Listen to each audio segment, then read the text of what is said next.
9 times out of 10, I forget to hit that record button.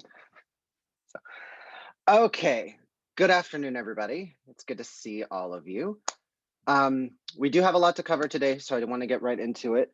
The first thing that I wanted to pull up is muscle card submissions. So I'm having several of you guys emailing me saying you're hitting, Moodle has like a limit as to how big the files can be.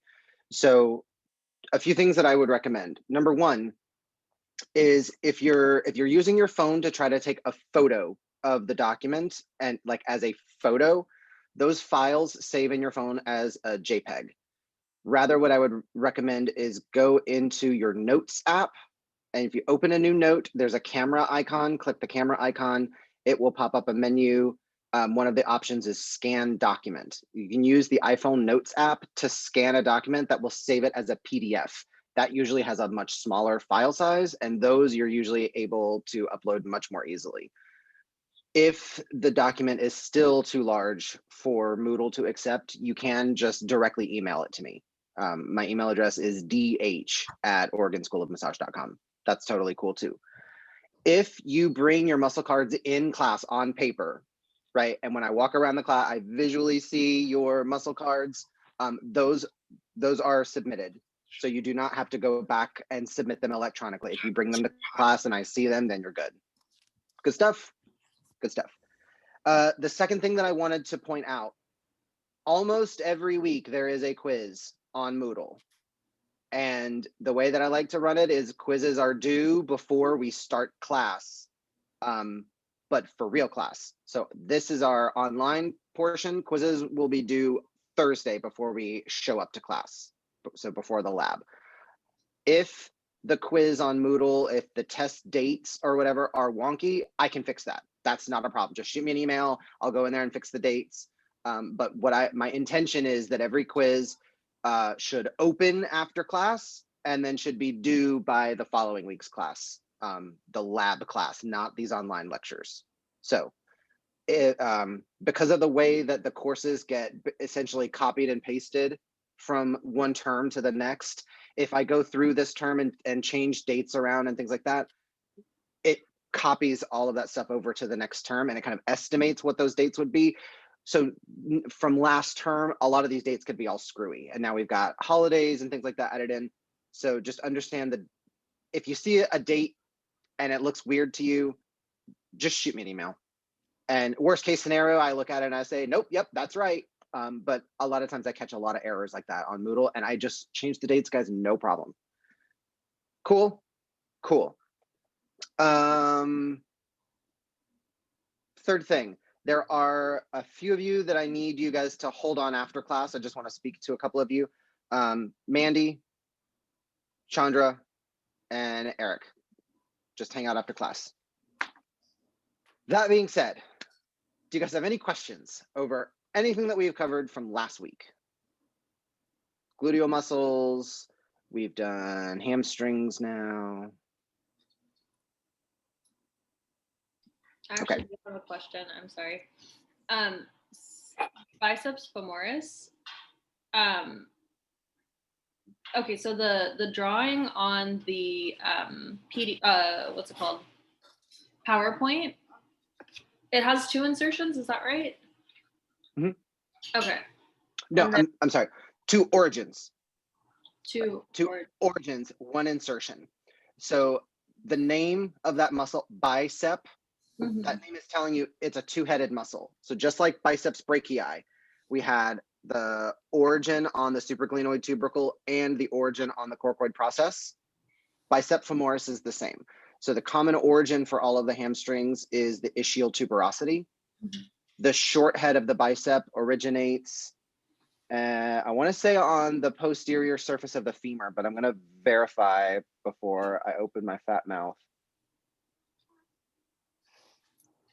Yeah, short head of the bicep originates along the linea aspera, so along the shaft of the femur.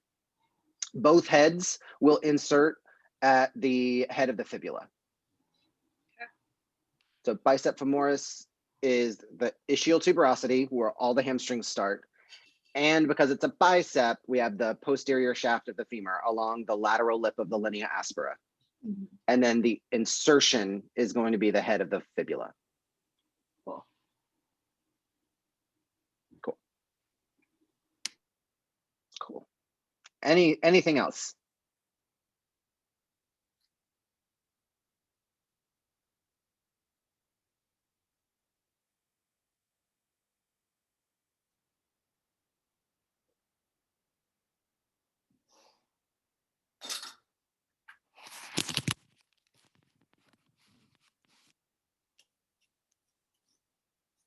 Okay.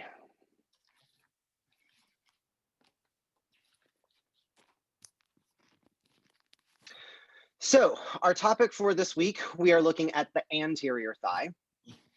And when we think about the anterior thigh, the main muscle group we generally are thinking about are the quadriceps muscles. There's a few others that we're going to cover today. So, and again, I'm going to just kind of blow through all of this review material from last week.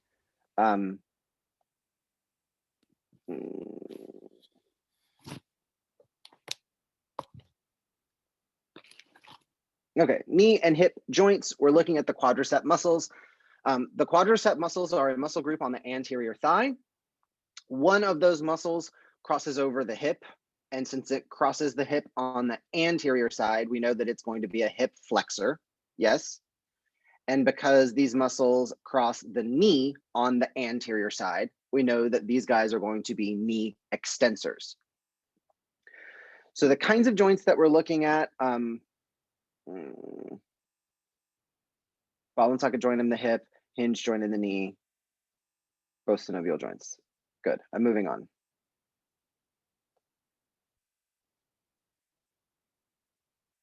We've talked about muscle contractions.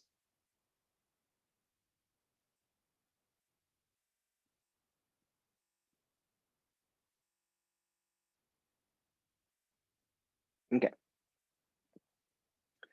So I want to pick up with starting about the knee joint, because this is one of the major joints that we have to deal with. And it's a lot more complex than people give it credit for. It's the largest, physically the largest joint in the body.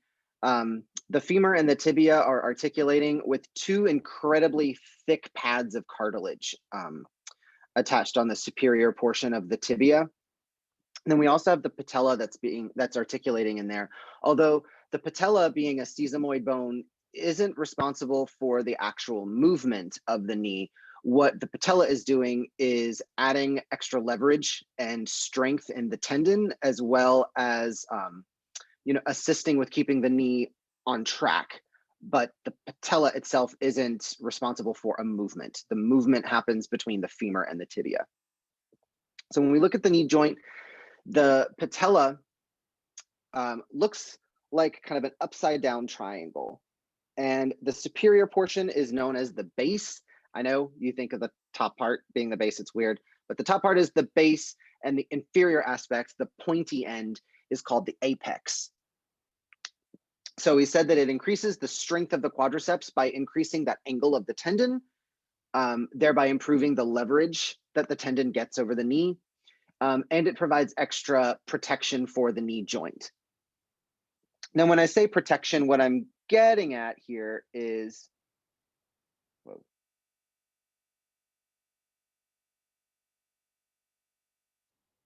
Here we go. I'm gonna hide the tendon, there's the patella. When we look on the posterior side of the patella, you'll notice how it has kind of an uneven surface, right? That those two dips on the posterior aspect. These will correlate with this same kind of uneven surface here on the femur. So the two will lock in nicely to each other. And again, the purpose here is, as the patella is embedded within the tendon, the uneven texture on the posterior surface of the patella locks in on the anterior surface of the femur, and it assists with keeping the tendon locked in that groove. So we make sure that the tendon doesn't slide medial or lateral, thereby rendering it less effective at moving the knee joint. We keep that tendon locked nice and straight.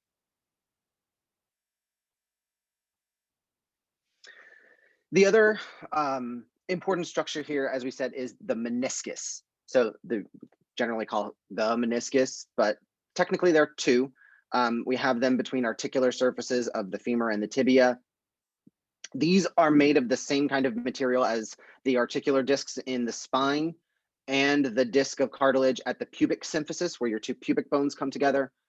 And the plural of meniscus is menisci.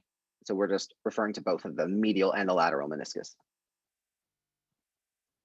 So the menisci help with the fit of the bones. So again, they assist with the two condyles of the femur articulating perfectly on the two condyles of the tibia.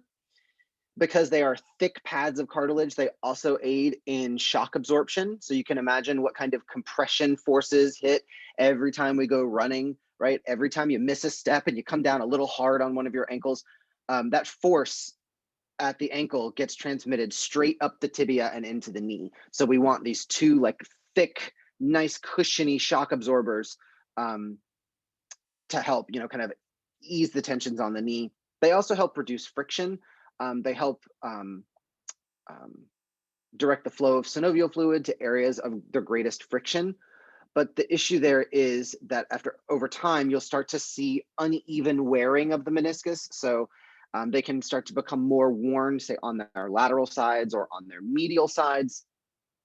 But what I would like for you guys to note is the menisci themselves, they're not trying to prevent displacement of the knee. They don't have anything to do with adding structurally to the strength. What they're doing is trying to stabilize the fit of the bones together and the shock absorption factor in the knee. There are ligaments and other structures involved in keeping the bones together. The meniscus doesn't function to keep the knee together. It just cushions the bones between the joints. So if we are talking about knee injuries like torn cartilage, what we're looking at is a tearing of that meniscus. Water on the knee is a condition where you have excessive synovial fluid. So there's a fluid swelling in the knee. It's located within the cartilage disc. And usually the treatment for that is they have to go in with a needle and just extract fluid. It's aspirate the area. They remove fluid. And lateral blows to the knee, like sometimes if you imagine getting kicked on the lateral side of the knee, so your knee is forced to bend medially, which it does not normally do, then those medial ligaments become overstretched. They can become torn, particularly the medial collateral ligament. So I'm going to take off the muscle, add in our connective tissue here. And as you can see, there's several ligaments as we wrap around the knee, several individual ligaments that are holding either the primary bones, femur and tibia, together, or that are suspending the patella in place. So the medial collateral ligament or the tibial collateral ligament is here, connecting the femur and the tibia together on the medial side. This is the ligament that we're referring to. So if the knee were to be forced to bend medially, then this ligament would become overstretched and torn. This is often the case with football players or elderly people. They stumble downstairs or something like that. It can also, since we're bending it this way, we create a compression force between the two bones on that medial aspect, and the meniscus can become pinched or damaged or torn.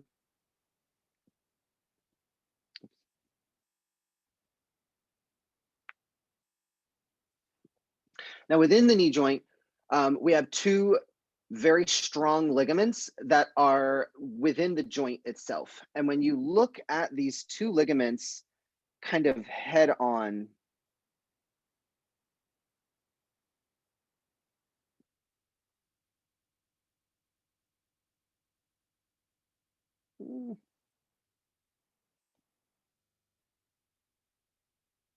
there we go. So when we go deep into the knee, you'll see this ligament here, which is running in kind of this direction. And then behind it, you'll see a separate ligament that's running in the opposite direction. So these are your anterior and posterior cruciate ligaments. So the word cruciate, the root of that crus is Greek. It means cross, like the cross. So the cruciate ligaments, we have an anterior cruciate ligament and a posterior cruciate ligament. The anterior crosses in one direction, the posterior crosses in another direction. So we have two ligaments that cross each other. Both of these ligaments are located deep within the knee joint itself. So these are not surface ligaments that are connecting, along the outside of the knee. The cruciate ligaments, there's your posterior and there is your anterior. They are deep within the knee joint itself. So if the knee becomes pushed the wrong way, let's say it gets pushed laterally, or the knee gets pushed medially, or even if the knee is pushed into hyperextension, right? So let's say a force is put on the front of the knee so that the knee is forced to bend backwards. Then these ligaments within the knee can become damaged. And I'm sorry, but if you're a football player, that's usually the end of your football career, right? Tearing an ACL or tearing a PCL usually wraps up a professional athlete's career. So from the anterior cruciate ligament, runs from the medial anterior aspect of the tibia to the lateral femoral condyle. Again, the purpose of these ligaments are to keep the tibia locked directly on underneath the femur. So we prevent anterior posterior displacement of the bones, and they're especially important for stabilization, particularly in a fixed position. So when the knee is locked, they are helping to hold the bones together. So the anterior and posterior cruciate ligaments occur within the knee joint itself. The medial and lateral collateral ligaments happen on the outsides of the joint, either on the medial or lateral side, respectively. And again, they are there to prevent medial and lateral displacement of the knee joint, particularly when the knee is fully extended, because that is when those two ligaments are really pulled tight. Now, the patellar ligament, words are precious. So when we talk about the patellar ligament, what we are referring to is the quadriceps tendon. We're referring to the same structure. What we have to recall, guys, is that words mean things. So when we are looking at this structure kind of here, right, we are looking at the point where the quadricep muscle becomes the tendon, right? And then the tendon is attached to the patella. So technically speaking, we are connecting a muscle to a bone, the quadricep muscle to the patella. That definition of that function, that's a tendon, the quadriceps tendon. But once we've crossed the patella, now we're doing something different. We're not connecting a muscle to a bone anymore, because now we're starting on the patella. So we're connecting the patella to the tibia, connecting two bones. Now we are looking at the patellar ligament. But I just want us to be very clear. The body does not give a crap what we call it, right? We're the ones going around putting dotted lines on things. As far as the body is concerned, one tissue just turns into another and we go on about our lives. So whether we are referring to the quadriceps tendon, which specifically we are looking at the portion superior to the patella, or if we are referring to the patellar ligament, specifically the portion of the structure inferior to the patella, I just want us to understand we are still talking about the same structure, okay? It's still the same thing. We can just draw a dotted line at the patella and delineate the tendon above and ligament below. Good stuff? Good stuff.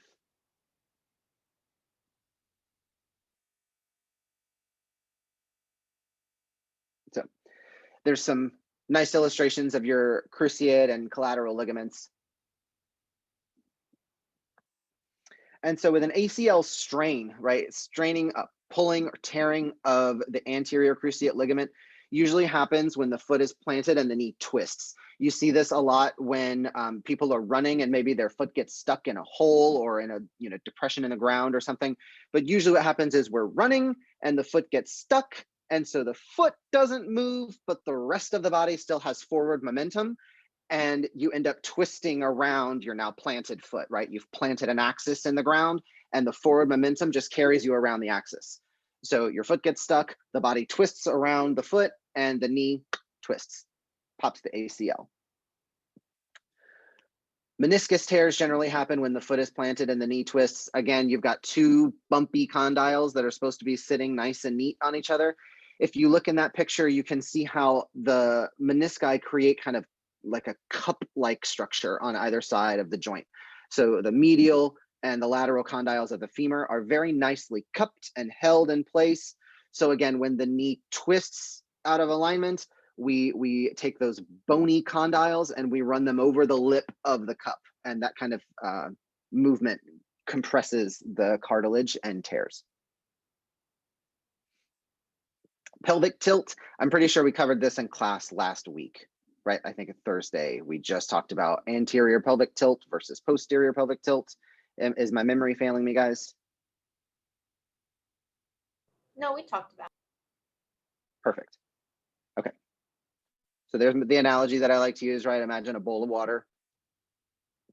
All right. Good stuff so far? Good stuff so far. All right. Primary topic for the day, quadricep muscles. As the name would imply, the quadricep muscles, there's 4 of them, and they generally share common actions. So your 4 quadricep muscles are rectus femoris and the vastus family. The vastus family is 3 muscles, right? We've got a mama, a daddy, and a baby, just like your glutes, right? You had a mama, daddy, and a little baby glutes. Vastus family is the same. We have vastus lateralis. The name is telling you the vastus lateralis is a vast or broad muscle on the lateral side. That's the daddy. We have vastus medialis. There's the mama.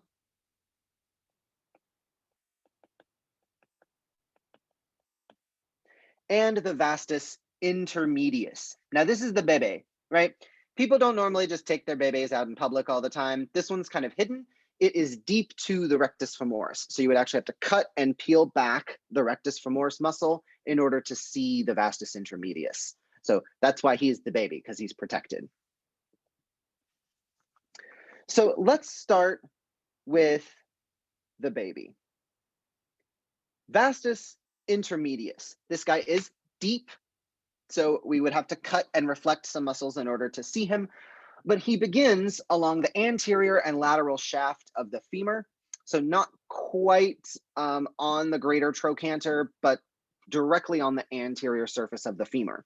Now, what I want you to pay attention to here, guys, is look at where it starts. It starts on the femur and not on the hip bone. So it does not cross the hip, which means this muscle only affects the knee. It does not cross the hip. It cannot move the hip. Its insertion, as with all of your quadricep muscles, all of the quadriceps share a common insertion, the tibial tuberosity, by way of the patella and the patellar ligament. Its action. So now that we are looking at muscles on the anterior side of the knee, anterior muscles, now that we're on the knee, anterior muscles are extensors now. So this muscle does not cross the hip. It only crosses the knee. It crosses the knee on the anterior side. Therefore, its action must be knee extension. And that's its only action.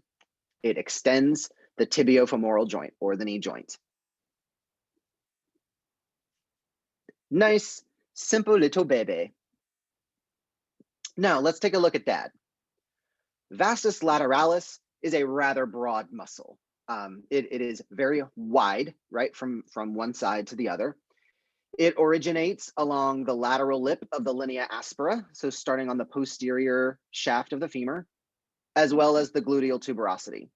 So it's starting to pick up where glute maximus left off. But again, guys, notice this muscle is starting on the femur, so it does not cross the hip, so then it cannot move the hip. It shares the common quadriceps insertion at the tibial tuberosity, and since it also crosses the knee on the front, its only action is knee extension.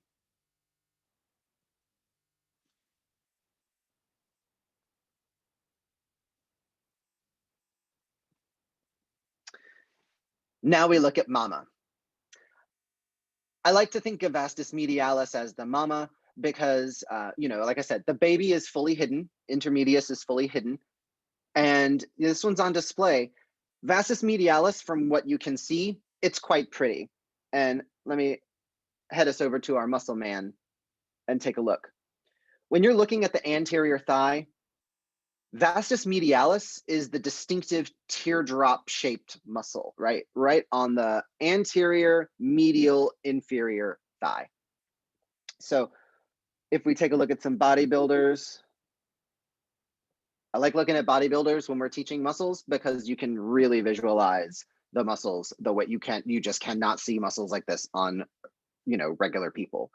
I would just like to point out, for the record, just like, guys, when you look at Cosmo and all those beauty magazines and you see those models on the cover, they do not look like that in real life, right? They've been stretched and airbrushed and photo manipulated.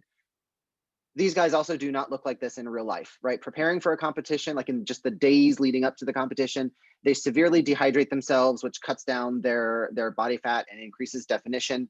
These guys have expert stage lighting on them. They are oiled up to make sure every bulge of their tissue is really well reflected. I just really want to drive home the point, guys. Just like with supermodels, these guys do not look like this all the time, right? This is for a show. Just saying. So when we look at some of these images, you can see those distinctive teardrop shape. Oh, will it not let me zoom in anymore? Google won't let me zoom in any more than this, sorry. But those distinctive teardrop shaped muscles right on the front of the thigh, that's what we're looking at today. Vastus medialis also originates on the posterior shaft of the femur. So starting at the medial lip of the linea aspera, it also inserts where all the quadriceps insert, tibial tuberosity. And again, since it's starting on the femur, it's only crossing the knee. This muscle only extends the knee. That's its only action.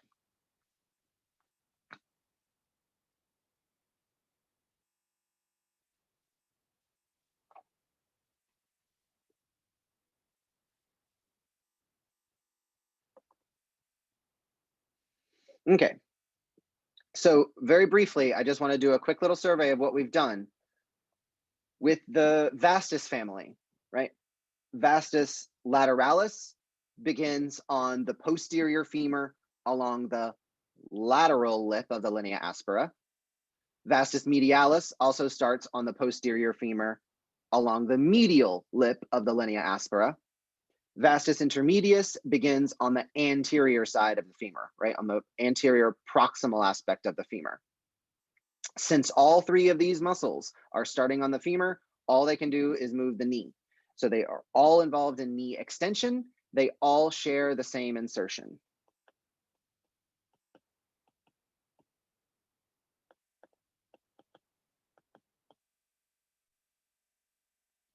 Okay.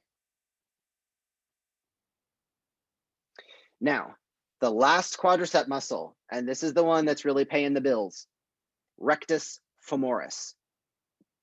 With a name like rectus, what that name is telling you is that these muscle fibers run vertically. The muscles move or run up and down.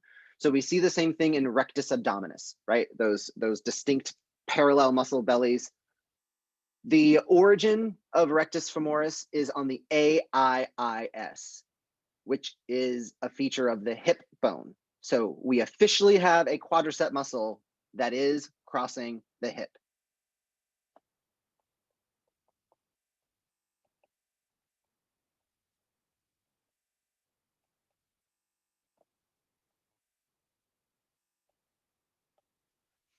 Rectus femoris is the only quadricep muscle that crosses the hip. It crosses the hip on the anterior side, which makes it a hip flexor. So it crosses the front of the hip, flexing the hip, and then it crosses the front of the knee, making it a knee extensor. It's the only quadricep muscle that does both. So its origin is on the AIIS. Its insertion is the same common insertion as all the quadricep muscles on the tibial tuberosity. But this is the one that can either extend the knee or flex the hip, or both, of course. So rec fem, only quadricep that moves the hip. Next up, we have sartorius. So the sartorius, the root of that word, sartor, comes from the Latin word meaning tailor, because of the way tailors used to sit. So we sometimes jokingly call it the tailor muscle or something along those lines, because when you think about the way a tailor sits, there we go.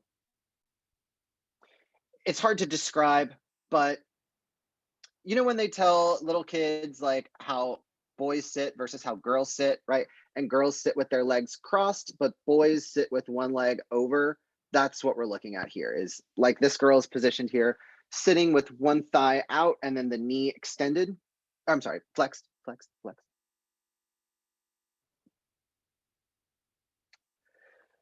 So the sartorius is named the tailor's muscle because it's the muscle that puts the thigh into that position, right? So it can flex and medially rotate the, flex the hip, medially rotate the hip, and flex the knee. So all three actions involved in putting the thigh in the tailor's position. The other claim to fame that the sartorius has is the sartorius is the longest muscle in the body. When you measure it from end to end, this is the longest muscle that you have. Now, I'm going to go on a little bit of a tangent here, but you know what? I've got time. With muscles, we name a lot of muscles that are the most something, right? We talk about the muscle that's the most massive. We talk about the longest or the broadest. We can also talk about the smallest muscle, right? So when we talk about the most massive muscle, what we're getting at is it's the muscle that has the most mass. And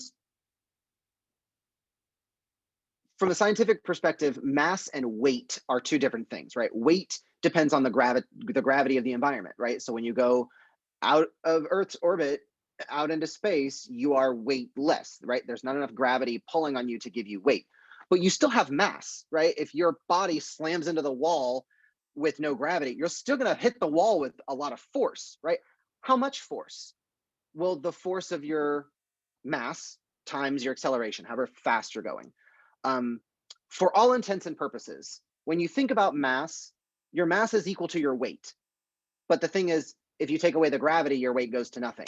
The mass stays the same. So let's say I'm an average sized dude. I weigh about 150 pounds, right? So my weight is 150 pounds. My mass is also 150 pounds. The most massive muscle in the body is the gluteus maximus, meaning that it has the most mass. So if you cut the muscle out of the body and put it on a scale and weigh it, it weighs more than any other muscle in the body. Think about like you guys ever had like a Boston butt or like a London broil, like one of those like big, thick, just heavy cuts of meat? That's what we're going with here. Gluteus maximus is the most massive. It has the most mass. There's more material packed into that muscle than in any other muscle. The longest muscle, which is the longest measurement from its origin to its insertion, that's sartorius. The broadest muscle, the widest muscle, the muscle with the largest measurement from one edge to the other edge is the lat dorsi. And then the smallest muscle is attached to the smallest bone. So if we recall from skeletal anatomy, do we remember what the smallest bone in the body is?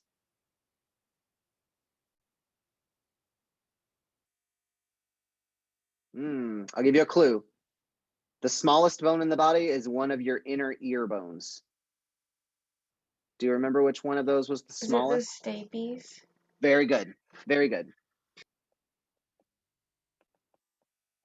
The stapes is the smallest bone. So the smallest muscle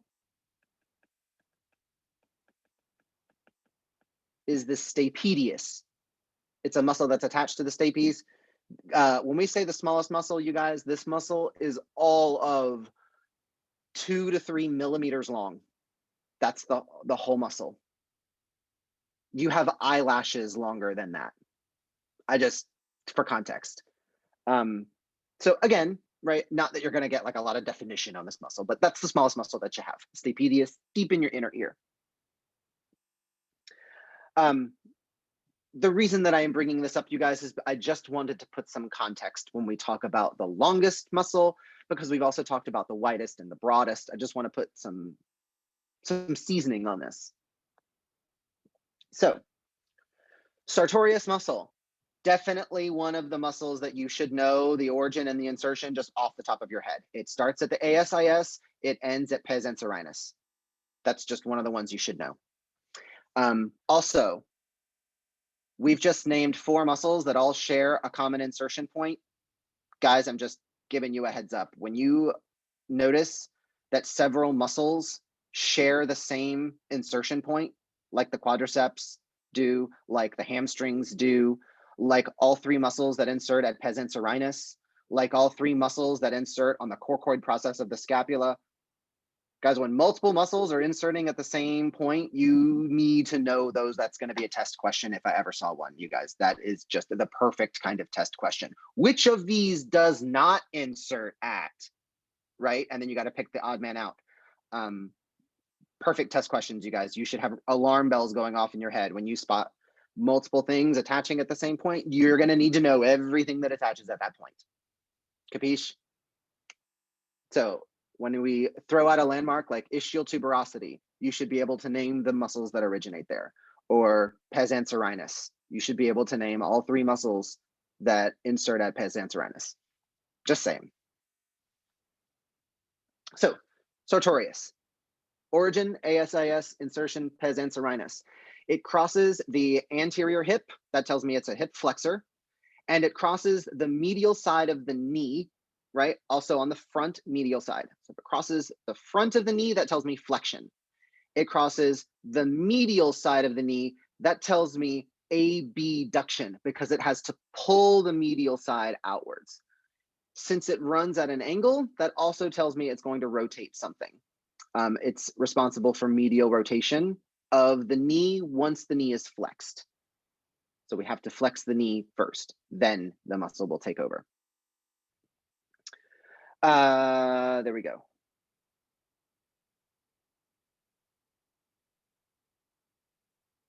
So your 5 actions: flexion of the hip, lateral rotation of the hip, abduction of the hip. And then at the knee joint, we have flexion and medial rotation once the knee is already flexed. Good stuff? Cool. Cool.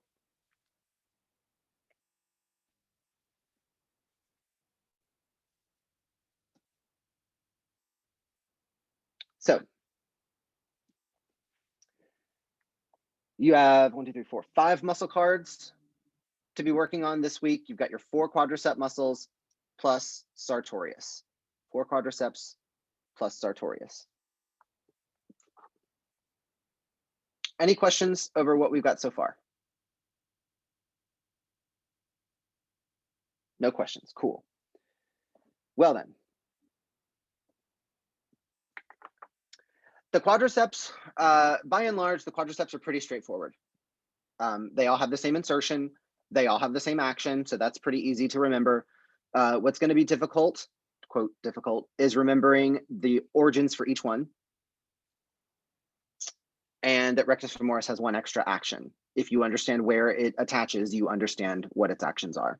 I want to spend a little bit more time on the sartorius, though. I just want to take us through each of its 5 actions, and I want to be very clear about it. Okay.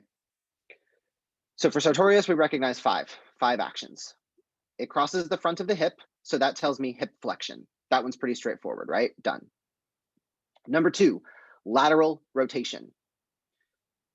So when we are thinking about lateral rotation, generally we're thinking about something that's going to insert on the posterior side of the bone, right? And that will cause the bone to rotate out laterally.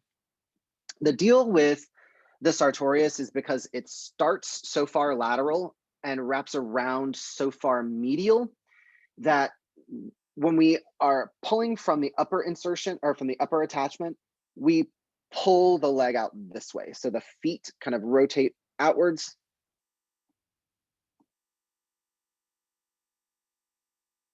Sartorius motion, hip lateral rotation.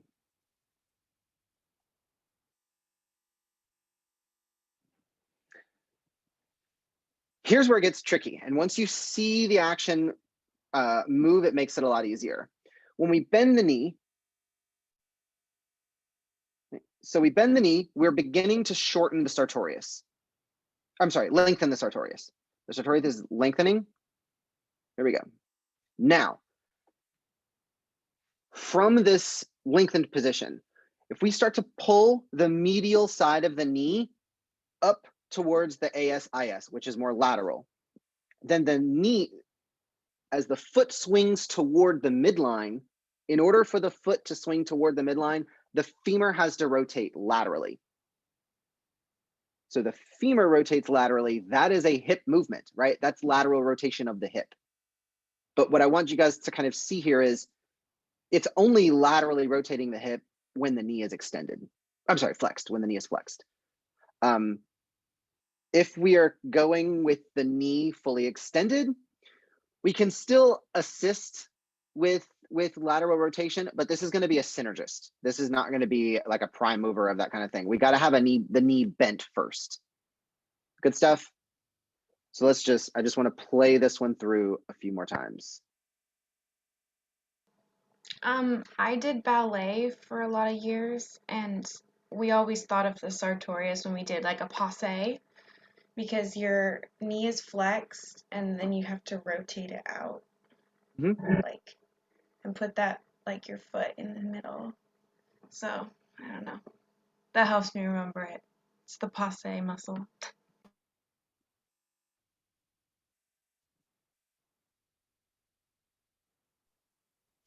So what's laterally rotating when your knee is extended? If it's just being a synergist, just curious. The lateral rotators of the hip would be the prime movers, piriformis for sure. And then all the muscles in the deep 6, your gemellus superior, inferior, your obturators, quadratus femoris. Yeah. As well as glute maximus.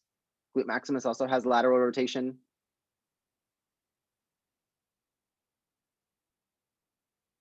Meaning past, it's when one leg is bent so it looks like a triangle with the foot placed into the other leg's knee. Okay.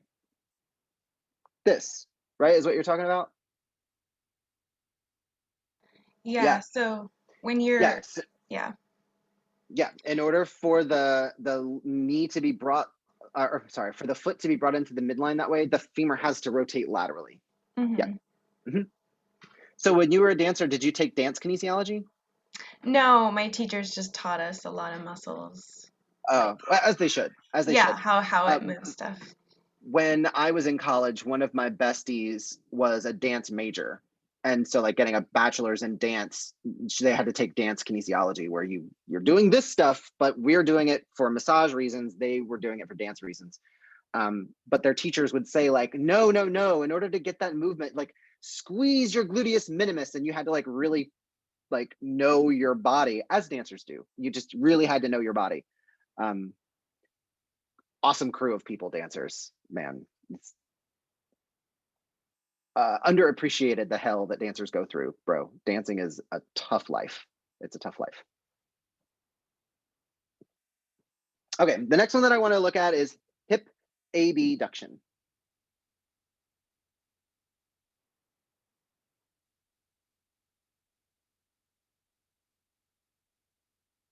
So again, we're starting with an origin that is more lateral, and we're ending with an insertion that is more medial. So remember, we said that muscles that insert medially tend to be adductors. That's what we had said, right? When you think about lats that adduct the arm versus the deltoid. However, sartorius is a weirdo.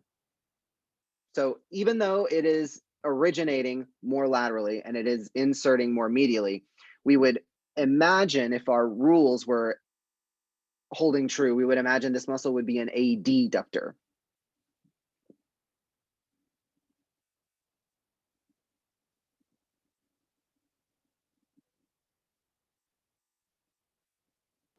How is it abducting?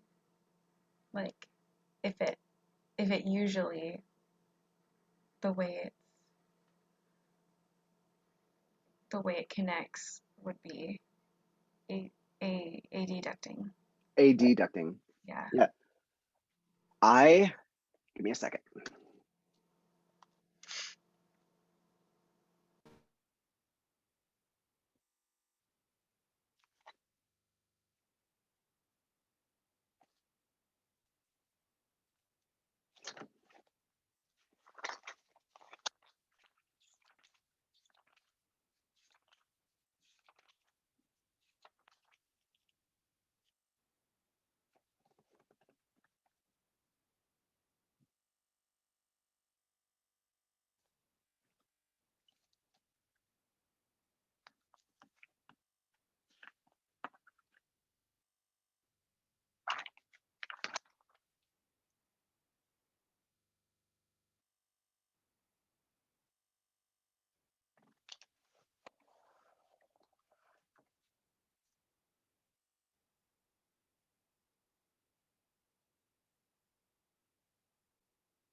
I think that the best way that I can explain it is when we're starting in the neutral position, right? If we kind of draw an imaginary vertical line from the ASIS down and from the insertion point at pes anserinus, the insertion is still medial to the origin. So when we contract the muscle, it's still going to pull the insertion medial towards the origin, lateral. So when the muscle contracts, it will pull the knee laterally towards the hip. I would also say, when we look at hip abduction, there are other larger muscles. So this is a synergist, not a prime mover. If I were to think of one of the prime movers, gluteus medius, right? Remember the deltoid of the thigh, the glute medius would be heavily involved in abduction. My app gives me 4 actions. Your trail guide says 5.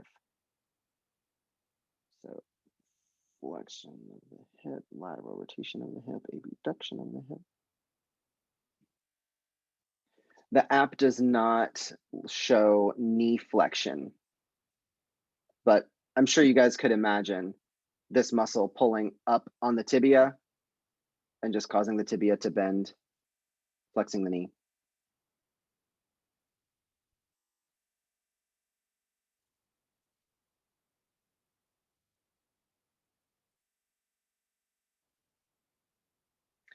Because the muscle is pulling more from the side or from behind is how it's able to bend the knee.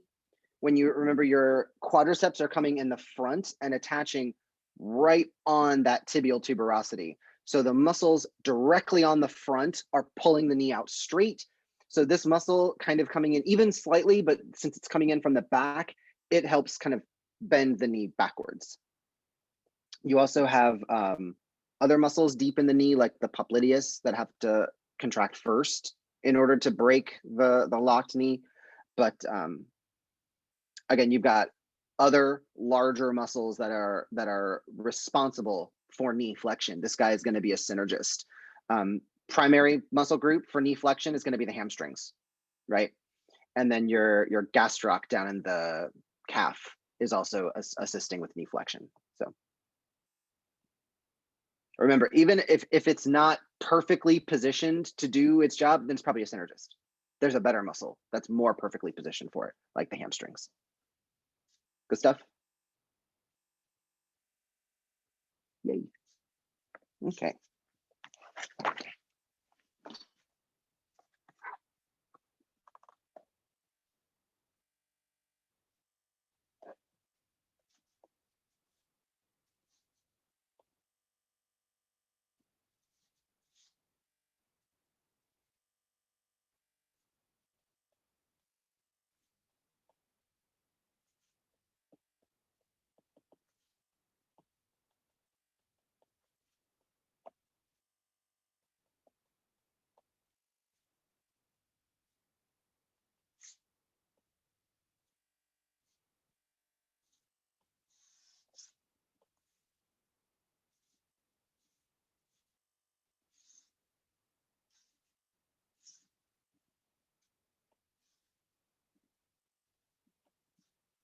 Okay. So rectus femoris. Let's start with rectus femoris. What was the origin? AIIS.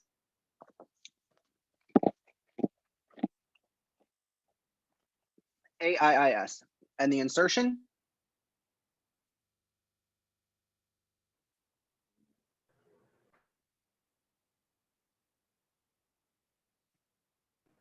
Tibial tuberosity.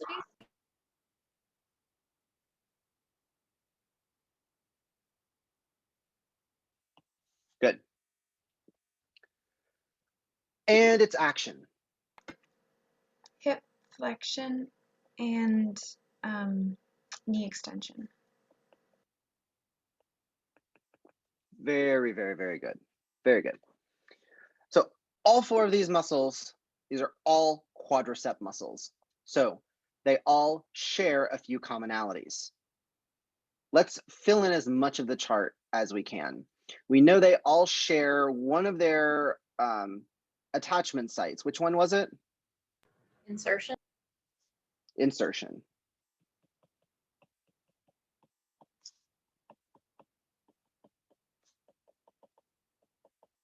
So we've got tibial tuberosity for all of them. If they all have the same insertion, that means that they all cross the same joint. So therefore they must all have the same action. What's the common action of the quadriceps? Knee extension. Knee extension.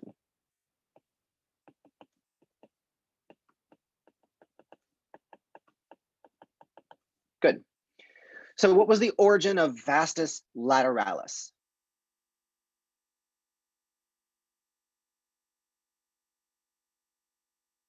The lateral lip of the linea aspera. You are so correct.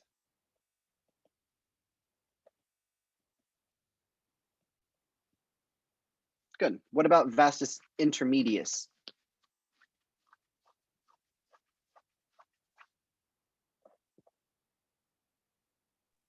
The anterior lateral shaft of femur.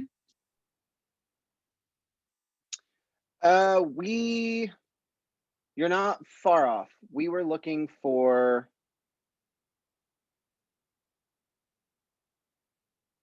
anterior lateral shaft. Yes, anterior lateral shaft.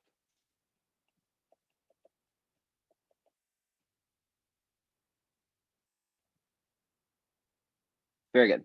And vastus medialis.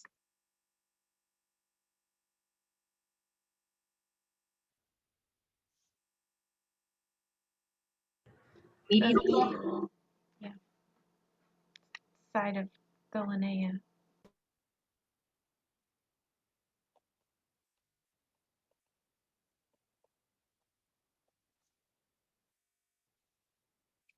Good, good, good, good, good.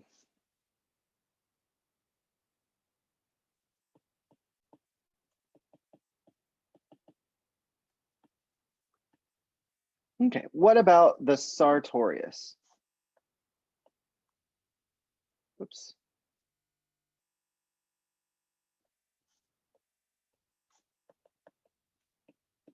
What is the origin of the sartorius? AIIS. ASIS. Oh, ASIS. The ASIS. And the insertion?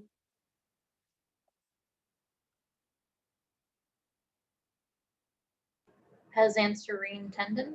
Very good.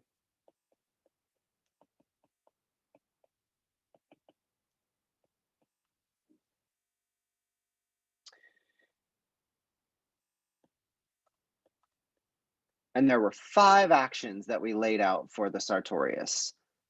So let's think about where it is, right? It crosses the front of the hip, the front of the knee, and it's running at an angle.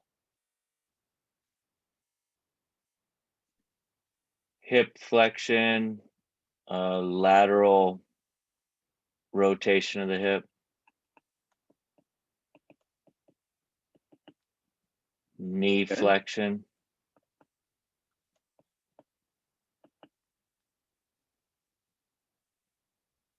Abduction.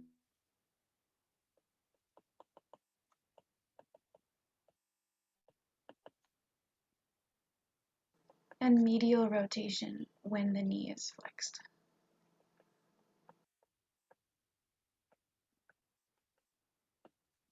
Very good. Very good.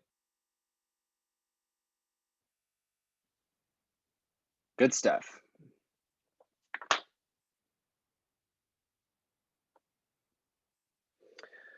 So we've got muscle cards and postural evaluation number 2. I believe it was just a worksheet that you guys had to fill in.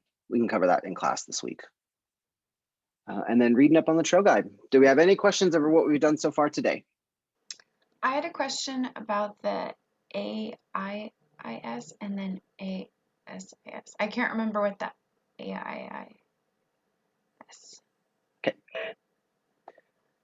So the AI and the AII and the PS and the PII, all of these are essentially bumps on the ridge of bone that runs across the top of the ilium, right? So the iliac spine.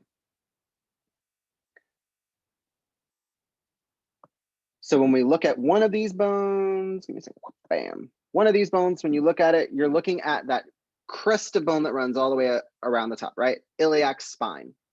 But on the iliac spine, we have 4 bumps that arise. We've got 2 on the front and 2 on the back.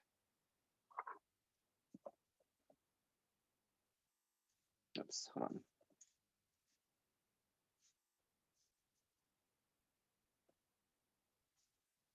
So along the whole thing,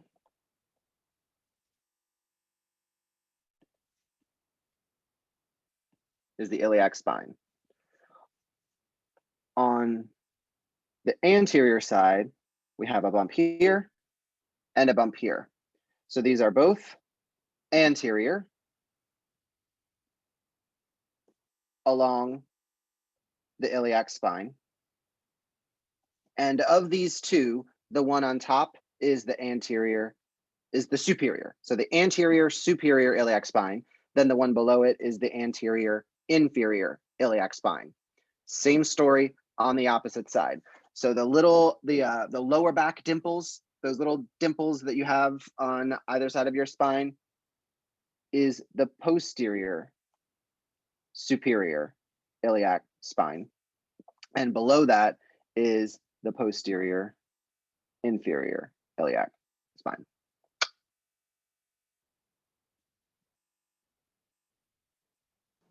Good stuff. Thank you. Yeah. You're welcome. Awesome. So 5 muscle cards. We'll look at those over in class, and then when you guys get there, we'll deal with the postural evaluation worksheets. We'll just handle those in class. Sounds good. Good stuff. Awesome. Well, that's all I have for you guys today. You are free to go. However, Mandy, Chandra, and Eric, if you guys could hang out for me for just a few minutes, Other than that, you guys have a wonderful day. I'll see you Thursday.